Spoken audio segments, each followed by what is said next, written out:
Hey, thanks for making it to Veterans Info Tap. I'm glad you made it. Today I wanted to talk to you about a quick overview on some additional allowances and grants, hidden benefits from the VA with big monetary value. So please hit the thumbs up, subscribe, share with a friend, all that good stuff. I really appreciate it. The two asks here, like always, are really look, when you hit the thumbs up and you let the video run, if you can, if you have that ability to let it run. I get it, everybody has a busy life. But if you let the video run, it actually does tell YouTube it's something worth watching, which then pushes it into the hands of others.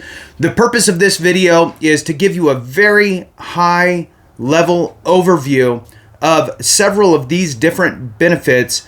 And then I'm also going to share with you that on the other channel, which is Veterans Daily with Jay and Clay. I'm Jason and Clay from the Civ Div. We did a deep dive, probably about, I don't know, it may have been around an hour or a little bit over an hour on this exact subject. So it's kind of twofold. One, I want to give you the high level overview so you are aware of it. Two, if you want a deeper dive into some of it, please check that out. That will be coming out today at 2 p.m. Pacific time, 5 p.m. Eastern time on Veterans Daily. So I'll put the link and all of that good stuff. So jumping into it, I'm going to kind of just rattle them off here. So one of the grants is the VA Automobile Allowance and Adaptive Equipment. So that's one. You can get a vehicle. Two would be Home Improvement Structural Alterations. That is called HISA. H-I-S-A is the acronym. HISA. It's a smaller level one. And again, I'm just giving the higher level overview here. I'm not going to get all the numbers correct. The car grant, you're looking at maybe 25 grand or so. The home improvement structural alterations, fix the bathroom, that type of stuff, is about 6,800 if I remember right. Then you have the Specially Adapted Housing Grant, which is SAH. And then you have a Special Home Adaptation. And so there's a couple different versions of that. One has a lower threshold, and I believe it's in the 20,000s range. The other, or maybe it's higher. Maybe it's more like 40,000. I can't remember off the top of my head. The other one, the big one for the SHA and the SAH, those two, sometimes I get them messed up. I think it's the SAH actually pays out, if I remember right, up to about $117,000 to make any necessary alterations to your home. Now, interestingly, the HISA can be used on a rental property. So if you communicate with your landlord that, hey, look, I can't step in and out of the bathtub anymore, but if I make the changes with a quality contractor to come in and put in a kind of a walk-in tub thing, is that something you'd be okay with? If they approve of it, you can utilize the HISA grant to take care of that.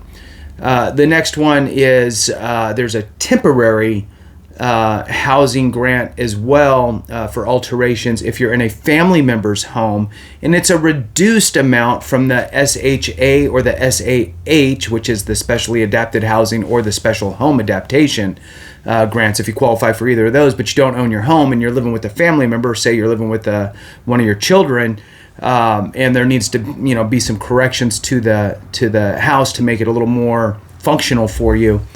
You can get those as well for a temporary home. Last one is the VA clothing allowance. Now, the interesting thing with the clothing allowance is you have to apply, you have to submit your application for the clothing allowance before August. So in July, at the latest, you need to submit it. If you submit it, say February, they hold on to it until August. The payments come out once a year, and it's usually September, October is when you will receive your payment, and it is right at just shy of $1,000. It's $999 and some change for the clothing allowance. You need to have some sort of a service-connected condition that is either like a skin condition where you have some creams that maybe those creams damage your clothing, or maybe you have a prosthetic or orthopedic device where it's damaging your clothing, right? So if you have that type of situation, definitely take a look at that. Now, again, we do a much deeper dive. This is super high level, and I just want to bring it to your awareness that that long form video with some dialogue going back and forth with the correct numbers and all of that good stuff will be coming out today, which is Monday the 19th at 5 p.m. Eastern, 2 p.m. Pacific. So check that out, and that's at Veterans Daily. So I'm going to go on to say that these are the types of things where it makes sense for you to get service connected for all of your various conditions. It's very important that you get service connected for your various conditions because it could lead to other things. Like, let's say you might be 100% already, and maybe you have a skin condition that could be service connected, but you're like, I'm already 100%. Well, if you got rated for that skin condition, well, now you can get your clothing allowance if the medication is damaging your clothing. So that's an extra $1,000 a month, right? $10,000 over 10 years, over 30 years, $30,000, right? So, and it goes up, right? Every year it kind of increases. So that's just one thing, right? But it opens the door to other things. I'm going to throw out there that the three, I'm going to call it pillars. The three pillars for a successful claim for service connection is: 1, you have to have your time in service. 2, you have to have a diagnosed condition. That diagnosed condition has to be chronic in nature or have some sort of residual effects. Now, that time in service piece gives you that window of opportunity that the VA is looking for. Now, this does not include presumptive conditions. It's a whole different animal. Your regular, just I'm getting service connected for X, and it's not a presumptive. So time in service is number 1, gives you your kind of window of opportunity.